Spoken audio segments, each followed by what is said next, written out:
Hi నేను సతీష్, అందరికీ దీపావళి శుభాకాంక్షలు. హ్యాపీ దివాళీ. పిల్లలతో మీరు జాగ్రత్త, పిల్లలు జాగ్రత్త. ఎందుకంటే చిచ్చర పిడుగులు కదా, మన పనిలో మనం ఉంటాం, వాళ్ళు చక్కబెట్టాల్సిన చక్కబెట్టేస్తారు కదా, బీ కేర్ఫుల్.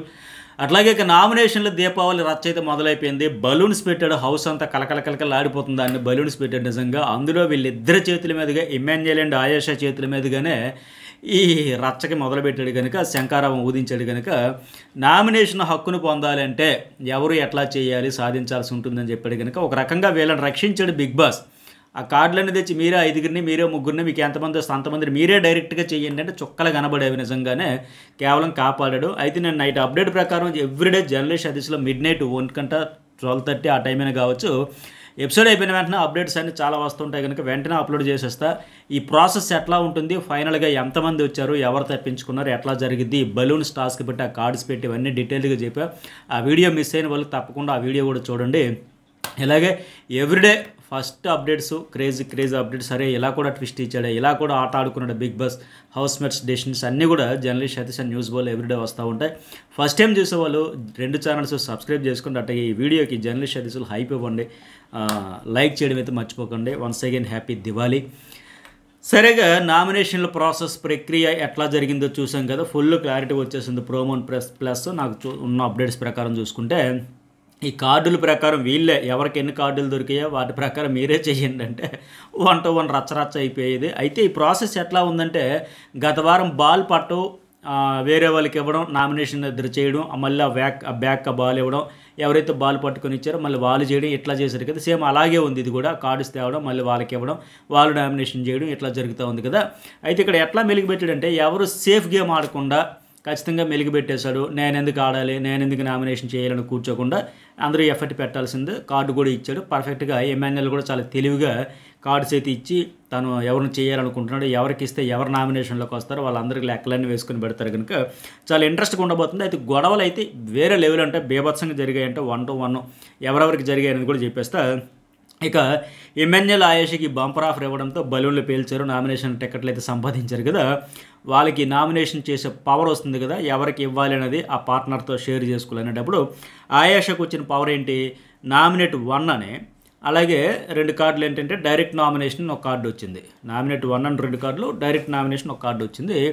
ఆయేష ఏంటంటే సాయి శ్రీనివాస్ అండ్ సంజనాకు పనిచేస్తుంది ఆ కార్డులు. ఏమి నామినేట్ 1 అని వచ్చినాయి కదా, ఆ కార్డులు వాళ్ళిద్దరికి ఇస్తుంది. వాళ్ళిద్దరు ఒక్కొక్కరు నామినేట్ చేయాలి. నాకు అర్థమవుతుంది ప్రోమోను బట్టి చూస్తే. అట్లా ఇంకోటి ఏంటి, డైరెక్ట్ నామినేషన్ అంటే రీతుకు చేసింది కదా, మరి వాళ్ళ ఆర్గ్యుమెంట్స్ గురించి కూడా మాట్లాడదాం. ఇక ఇమాన్యుయల్కి వచ్చిన కార్డులు ఏంటంటే నామినేట్ 2 అని 2, నామినేట్ 1 అని 3 వస్తాయి. ఆ పవర్ అయితే పంచుకోవాలి. ఇమాన్యుయల్ ఏంటి, కళ్యాణ్, దివ్య, రమ్య, తనూజ, రీతుకు పనిచేశాడు. ఇద్దరేసి చేయాల్సిన 2 కార్డులు వచ్చాయి కదా, అవి దివ్య అండ్ రీతికి ఇచ్చాడు. నామినేట్ 2 అని ఉన్నాయి కదా, ఆ 2 కార్డులు దివ్య కోటి, రీతు కోటి ఇవ్వడం వల్ల దివ్య ఇద్దరిని చేయాలి, రీతు ఇద్దరిని చేయాలి. సో గొడవలు అయితే నెక్స్ట్ లెవెల్. ఇక ఆ రీతు ఆయేషని నామినేట్ చేస్తే వీళ్ళ మధ్య పెద్ద గొడవ. ఇప్పుడు ప్రోమో కూడా చూసాం కదా, ఈ అమ్మాయి రీతుని డైరెక్ట్ నామినేషన్ చేసినప్పుడు అయితే గొడవ ఇది. ఆ తర్వాత మళ్ళీ ఆవిడికి కార్డు ఇచ్చాడు కనుక ఇమాన్యుయల్, ఆ కార్డు తెచ్చి గీకేసి వాడేసి ఈ అమ్మాయిని చేస్తుంది కనుక మళ్ళీ అక్కడ కూడా పెద్ద గొడవేనంట. అట్టుగా రీతు 2వ నామినేషన్ ఎవరినంటే రామును కూడా చేసిందంట. సో వీళ్ళిద్దరి మధ్య కూడా పెద్ద గొడవ. మరి ఏం కారణం చెప్పిద్దో రాముకు చూద్దాం మనం. అట్లాగే దివ్యకు వచ్చిన 2 కార్డులు ఎట్లా అంటే, సాయి శ్రీనివాసన్ ఒకటే నామినేషన్ అయితే చేసింది. మొన్న వీకెండ్లో అన్నాడు కదా, నేను ఇన్ఫ్లుయెన్స్ అవుతున్నావు, భరణే అండ్ కళ్యాణ్ చెప్పిన పాయింట్లకి ఈ అమ్మాయి ఇన్ఫ్లుయెన్స్ అవుతున్నట్టు నాకు అనిపించిందని చెప్పాడు కదా. నేను ఎట్లా ఇన్ఫ్లుయెన్స్ అయ్యాను, ఎప్పుడు అయ్యాను, ఆ పాయింట్ మీద కావచ్చు. మొత్తానికి సాయి శ్రీనివాసన్ అయితే చేయబోతుంది. 2వ నామినేషన్ ఏంటంటే ఆయేషని అయితే దివ్య చేస్తుంది. సో వీళ్ళ మధ్య కూడా గొడవ. ఇక కళ్యాణ్కి వచ్చిన కార్డు ప్రకారం సింగిల్ ఒకరినే నామినేట్ చేయలే కనుక కళ్యాణ్ సంజనాన్ని చేశాడు.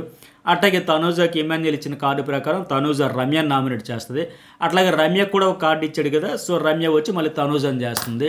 సో ఇమాన్యుయల్ తను చేయాలనుకున్న వాళ్ళను ఇప్పుడు మాధురి, సంజన వాళ్ళ కార్డులు డైరెక్ట్గా ఆయన ఇవ్వలేదు. వాళ్ళు ఒకవేళ ఎవరినైనా చేస్తారనుకున్న వాళ్ళు తప్పించాడు, కానీ మ్యాక్సిమం ఆయన కొంత సేఫ్ వెళ్ళట్టే బెటరు, అట్లా ఆడాడు. సో మొత్తానికి చాలా తెలివిగా వాడుకున్నాడు ఈ కార్డుల్ని. ఇప్పుడు తనూజకి ఇస్తే ఖచ్చితంగా ఆవిడకి పాయింట్స్ ఈ వీక్లో ఉంటాయి, ఎక్కువ పాయింట్స్ ఉంటాయి. రమ్య విషయంలో కావచ్చు, చాలామంది ఆవిడకి ఫీడ్బ్యాక్ ఇచ్చారు కనుక ఒక ఫైర్తో ఉంటుంది, ఆవిడకి ఇవ్వాలి. అట్లాగే రమ్య కూడా ఇస్తే బెటర్ లెక్క మంచిగానే కార్డులు అయితే పంపకాలు చేశాడు. ఇక వాళ్ళు నామినేషన్లో రచ్చ ఫోమ్ పూసుకొని పాయింట్లు అయితే చెబుతూ ఉంటారు కదా. అట్లాగే ఆయేష ఏంటి సింగిల్ నామినేషన్ సాయికి ఇస్తే ఆయన కళ్యాణ్ చేస్తాడు. ఇది వెరైటీ. వీళ్ళిద్దరు ఫ్రెండ్షిప్ కుదురుతుంది అనుకుంటే వీళ్ళిద్దరి మధ్య నామినేషన్లు అంట. అట్టగే ఆయేష డైరెక్ట్ నామినేషన్ ఫోమ్ కొట్టి చేసింది కదా, ఇది రీతుకి చేస్తూ ఉంది. ఇక్కడ ఏంటంటే ఈ అమ్మాయి చెప్పిన పాయింట్ ఏంటి, ఆవిడ రియాక్షన్ ఏంటి, అసలు ఎట్లా చెప్పాల్సింది ఎట్లా చెప్పింది మాట్లాడుకుంటే, ఇప్పుడు అందరూ వెయిట్ చేయాలి నువ్వు నీ ఓవర్ యాక్షను అంటే. నాకు తెలిసి ఆయాషకి రీతు చౌదరికి బయట వీళ్ళు ఏదో షోలు చేసేవారు కదా టీవీ షోలో, ఆ షోల్లో పరిచయం ఉందేమో, ఫ్రెండ్షిప్ ఉందేమో, అందువల్ల కాస్త ఎక్కువ చొరవ తీసుకుంటుందేమో. కానీ ఏది ఏమైనా అక్కడ పరిచయాలు ఉన్న ఫ్రెండ్షిప్ ఉన్న ఇక్కడ 70 కెమెరాల ముందు చెప్పేటప్పుడు చేసేటప్పుడు చెప్పే విధానం అయితే బాగోలే, అస్సలు బాగోలే. ఇంకా ఇప్పుడు వాయిస్ కొంత బెటర్ కాబట్టి అట్లా ఉంది. కానీ ఇంకా మాధురి టైప్ కానీ లేకపోతే శ్రీజ టైపులు ఇట్లా వాయిస్ ఉంటుంటే ఇంకా భరించలేనట్టు ఉంటుంది ఈ ఆయాష చెప్పే తీరు. నువ్వు నీ ఓవర్ యాక్షన్ అస్సలు నచ్చలేదు, నువ్వు వచ్చిందా లవ్ కంటెంట్ కోసం. సరే నువ్వు చెప్పే పాయింట్ ఓకే, కానీ చెప్పే తీరు కూడా ఇంపార్టెంటే కదా. అంత యాటిట్యూడ్ ఎందుకు ఈ అమ్మాయికి, అంత యారగెన్స్ ఎందుకు, అంత విసుక్కుని కసురుకొని అది ఎట్లా. ఇక రీతి ఏం చెబుతుంది, నీకు చెప్పానా, నీకు అనిపించిందా, నేను ప్రేమించానా, నీకు అనిపించిందే తప్పు కరెక్ట్ కాదని ఆవిడేది డిఫెండ్ చేస్తుంది. కానీ ఇది కూడా పొరపాటు రీతి విషయంలో. డైరెక్ట్గా ఐ లవ్ యూ అని చెబితేనే చెప్పినట్ట. అందుకే బిగ్ బాస్ హౌస్లో ఒక వీక్ పాయింట్ మన వైపు నుంచి అపోనెంట్ కంటెస్టెంట్స్కి ఇవ్వకూడదు. ఇప్పుడు ఆ రీతి విషయంలో అదే జరిగింది. ఎవరైనా చెప్పినా అర్థం కావట్లేదమ్మా, నీకు మీ అమ్మగారు చెప్పారు నీ కోసం నువ్వు వాడుకో అని, లేదా నాగార్జున గారు చెప్పారు, ఇంతమంది ఇన్ని రకాలుగా చెబుతున్నా అర్థం కావట్లేదని లెక్క.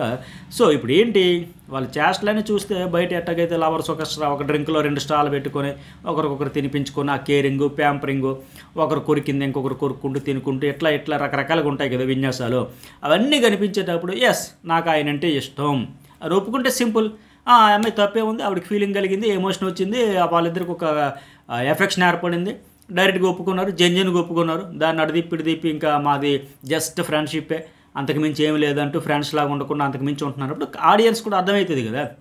సో సింపుల్గా అవును అయితే ఏంటి ఇష్టం ఉండకూడదా, నాకు నచ్చాడు, నేను ఆయనకి నచ్చా, మా ఇద్దరికి నచ్చింది అని జెన్యున్గా స్ట్రైట్ ఫార్వర్డ్గా చెప్పేస్తే బాగుండేది. ఊరేసేస్తారు ఏంటి అవునంటే వాళ్ళ ఫ్రెండ్షిప్ అంతకుమించో లవ్ ట్రాక్ ఏదో ఒకటి స్లైడ్ తీసుకుంటారు. కానీ చేసేదంతా చేసి ఇట్లా రివర్సల్ వచ్చేసరికి నీకు చెప్పానా, నువ్వు చూసావా, నువ్వు చూసిందే తప్పంటే పిల్లి కళ్ళు మూసుకుని పాలు తాగినట్టే లోకం చీకటి అయిపోద్దా, మళ్ళీ బొకాయించేస్తానంటే కుదరదు కదా. సో అట్లా కాకుండా ఉండాల్సింది. ఇప్పుడు ఆయేష కూడా ఏంటంటే చెప్పిన పాయింట్ మంచిదే, క్లారిటీ ఉంది. కానీ ఈవిడ అక్కడ అతిగా ఆ ఓవర్ యాక్షన్ యాటిట్యూడ్ కసురుకుంటూ విసుక్కుంటూ నీకు చెప్పేది ఏముంది, ఎందుకు కసరడాలు అవన్నీ అవసరమా, అంత అవసరమా. పైగా అక్కడ బిగ్ బాస్ కూడా అడిగేటప్పుడు నేను ఆల్రెడీ చెప్పేస్తాను, వినాలని లేదు, వినేసా, నీకు నచ్చింది నువ్వు చెప్పేసి వెళ్ళిపోయి నేను అరిచేసాను చెప్పేస్తాను, నేను అక్కడ కూర్చుంటానంటే ఆవిడ ఎందుకు కూరుకుంటుంది కామ్గా. నువ్వు చెప్పే పాయింట్ ఏంటి అనేది ఆవిడ కన్విన్స్ అయ్యేటట్టుగా, కన్విన్స్ కాకపోయినా కనీసం చెప్పే ఓపిక సహనం నీకు లేకపోతే ఎట్లా, అంత ఓపిక లేకపోతే ఎట్లా. నేను చెప్పేస్తాను నేను వినాలని లేదు, నీకు వినాలని లేకపోయినా ఆవిడకైతే వినాలని ఉంటుంది కదా. ఎందుకు నన్ను ఎక్కడ పాయింట్అవుట్ చేసావు, నేను ఎందుకు ఈ హౌస్లో ఉండడానికి అర్హురాలు కాదు, చెప్పాల్సిన బాధ్యత ఉంది. ఇప్పుడు వాస్తవానికి ఏంటి, రీతు చౌదరి ఫిజికల్ టాస్క్లో బాగా ఆడుతాను, చాలా స్ట్రాంగ్, నువ్వు చమ్మో యారగెన్సీతో ఆడతావు, నేను వీక్ అనుకో నువ్వు స్ట్రాంగ్ అనుకో అని ఈవిడ ఆయాష చెప్పింది కదా. ఫిజికల్ టాస్క్లు అయితే 100% పెడుతుంది, బాగా ఆడుతుంది, నువ్వు ఆడతావు, నువ్వు ఆడే విధానం చూస్తే నాకు భయం వేస్తుందని చెప్పింది. అలాంటప్పుడు ఆ రకంగా కూడా ఆటలో ఉంది ఆవిడ, కంటెంట్ అయితే ఆ రకంగా వస్తుంది, ఏ టాస్క్ అయినా 100% పెడుతుంది. ఈవిడ నోటితోనే చెప్పింది. మరి ఇప్పుడు వీళ్ళ రివర్స్ వచ్చి నీది ఏమీ లేదు ఓన్లీ లవ్ కంటెంట్ మాత్రం వచ్చింది అందుకోసం వచ్చావంటే కరెక్ట్ కాదు కదా. పోనీ ఆ పాయింట్లో కూడా చెప్పు ఉండాల్సింది. ఈవిడ నోటితో ఈవిడే చెప్పి మళ్ళీ ఇప్పుడు ఈవిడ చెప్పిన పాయింట్స్ని ఈవిడే కాంట్రడిక్షన్ లాగా ఉంది, వెనక్కి తీసుకుంటున్నట్టుగా కాంప్లికేటెడ్ చేసుకుంటున్నట్టు ఉంది. సో నువ్వు యారగెన్సీతో ఆడతావు, నీ స్ట్రాటజీ అనుకో, నువ్వు ఫౌల్ ఆడతావు అనుకో, ఏదనుకో, నీ ఆడే విధానం నచ్చట్లేదు, నువ్వు పోటీలో ఉంటే బరిలో ఉంటే నాకు టఫ్ అవుతుంది, నేను ఓడిపోతానేమో, నువ్వే గెలిచేస్తావు అనుకో, ఎనీవే నాకు నచ్చలేదు, నువ్వు ఫిజికల్గా స్ట్రెంత్ ఎక్కువ స్ట్రాంగ్ అని ఆమె చాలా సందర్భాల్లో చెప్పింది ఆవిడకి రీతుకి. సో అవన్నీ పాజిటివ్స్ ఉన్నాయి కదా. సో అవన్నీ చెబుతూ చెప్పే విధానం చాలా నాగ్గా చెప్పుంటే ఆవిడ కూడా అర్థం చేసుకుంటుంది, రీతు చచ్చినట్టుగా అర్థం చేసుకుంటుంది. ఎట్లా రీతు నువ్వు ఫిజికల్ టాస్కులు సూపరు తోపు, నేనే ఒప్పుకున్నా, నీతో ఆడాలంటే నేనే భయపడతా, ఇచ్చి పడేస్తావు, 100% కుమ్మేస్తావు, నీతో ఆడాలంటే నేనే కదా ఎవరైనా భయపడతారు, అంత బాగా ఆడతావు, అది నీకు ఖచ్చితంగా ప్లస్ పాయింటే.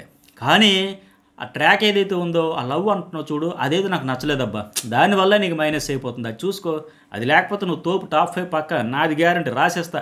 ఈ టైప్లో చెప్తే ఆ అమ్మాయి మాత్రం ఎందుకు అర్థం చేసుకోదు, అర్థం చేసుకునే ప్రయత్నమైనా చేస్తుంది కదా. అవునా ఇన్ని ప్లస్లు చెప్పింది, ఆ మైనస్ కూడా చెప్పిందంటే నిజంగా నా వెల్విషర్గా చెప్పిందేమో, నాకు ప్లస్లు సరే ఉన్నప్పుడు దాన్ని ఇంకా మరింత పదును పెట్టుకుంటా, అలా అర్థం చేసుకునే పరిస్థితుల్లో ఆడియన్స్ కూడా ఈవిడ మీద ఆయేష రీచ్ అవుతుంది. అబ్బా ఏ మాటకు ఆ మాట క్లారిటీతో పాలుకు పాలు నీళ్ళకి నీళ్ళు వేరు చేసి చెప్పింది, చాలా చక్కగా చెప్పింది, నీ మైనస్లు ఇవి అని చెప్పింది, నీ ప్లస్లు ఇవి అని చెప్పింది. ఆవిడకి అరటిపండు ఒలిచిన నోట్లో పెట్టిన మాదిరిగా చెప్పింది. ఎంత బాగా ఎవరు చెప్తారు? అట్లా కాకుండా నువ్వు చెప్పాల్సిన పాయింట్ మంచిదే చెప్పి, నువ్వే మళ్ళీ ఆవిడలో ఉన్న ప్లస్లన్నీ నిన్న మొన్న టాస్క్లు వచ్చేటప్పుడు చెప్పి, ఇక్కడికి వచ్చేసరికి మైనస్లు చెప్పేటప్పుడు అంతే యాటిట్యూడ్తో హై ఆర్గన్స్తో చెప్తే ఎట్లా అవుతుంది? సో ఈవిడ చెప్పే విధానం అయితే కరెక్ట్ కాదు అనిపించింది. సో మొత్తానికి నాకైతే అట్లా అనిపించింది. మరి మీకేమనిపించిందో ఖచ్చితంగా మెసేజ్ పెట్టండి. అట్లాగే ఫైనల్లీ ఎవరెవరు నామినేషన్లోకి వచ్చారని కూడా రివీల్ చేస్తా. మరి మీ దృష్టిలో ఎవరు వెళ్తారు ఖచ్చితంగా ఈ వికెట్లో, ఈ వికెట్ అవుట్ అయ్యింది అనిపించింది కూడా మెసేజ్ పెట్టండి. ఈ వీడియోకి ఎంతవరకు లైక్ చేయను, ఒక లైక్ గుర్తించేయండి. ఇక నామినేట్ అయిన వాళ్ళైతే ఈ కార్డ్స్ ప్రకారం చూసుకుంటే 9 మంది అవుతారు. రీతు, సాయి శ్రీనివాస్, 3 రాము రాథోడ్, 4 తనూజ, 5 దివ్య, 6 రమ్య, 7 కళ్యాణ్, 8 సంజన అండ్ ఫైనల్లీ ఆయేషాకి 2 ఓట్లు పడ్డాయి. దివ్య అండ్ రీతు చౌదరి ఇద్దరు నామినేషన్ చేశారు. సో పక్కగా నామినేషన్లో ఉండాలి. కానీ బిగ్ బాస్ బిగ్ ట్విస్ట్ ఇస్తాడు కదా, ఒకరిని సేవ్ చేయడానికి కెప్టెన్ గౌరవ్కి అవకాశం ఇస్తే ఆయన గౌరవప్రదంగా ఆయేషా తన దోస్తు తనకు మన కెప్టెన్సీ టాస్క్లు కూడా సపోర్ట్ చేసింది కదా, సో బ్యాలెన్స్ కోసం అయితే ఈయనకి వేయాలి. ఆయనకి ఒక పక్క రైట్ హ్యాండ్కి 2 బ్యాగులు వేశారు కనుక సో ఇతనికి కూడా ఒకే రైట్ హ్యాండ్ 2 బ్యాగులు వేస్తే అప్పుడు బ్యాలెన్స్ అయ్యేదేమో. ఇక బ్యాలెన్స్ అని చెప్పి ఒక 4-5 కిలోల బరువు తీసుకెళ్ళి ఆయనకే పెట్టేస్తే ఎట్లా అవుతుంది? ఎనీవే ఈ ఇద్దరికి ఒక ఫ్రెండ్షిప్ బాండ్ ఉంది కనుక మొత్తానికి అతడే ఈమెను సేవ్ చేసాడంట. నక్కతో ఒక తొక్కి వచ్చినట్టు ఉంది ఆయాష. ఈ వారం అయితే సేఫ్ అయిపోయింది. మరి 8 మందిలో ఎవరు వెళ్ళిపోతారనిపిస్తుంది? ఖచ్చితంగా మెసేజ్ పెట్టండి. ఈ వీడియోకి ఎంతవరకు లైక్ చేయండి. అటుగా న్యూస్ బాల్ అండ్ జర్నలిస్ట్ అది 2 ఛానల్స్ కూడా సబ్స్క్రైబ్ అయితే చేసుకోండి.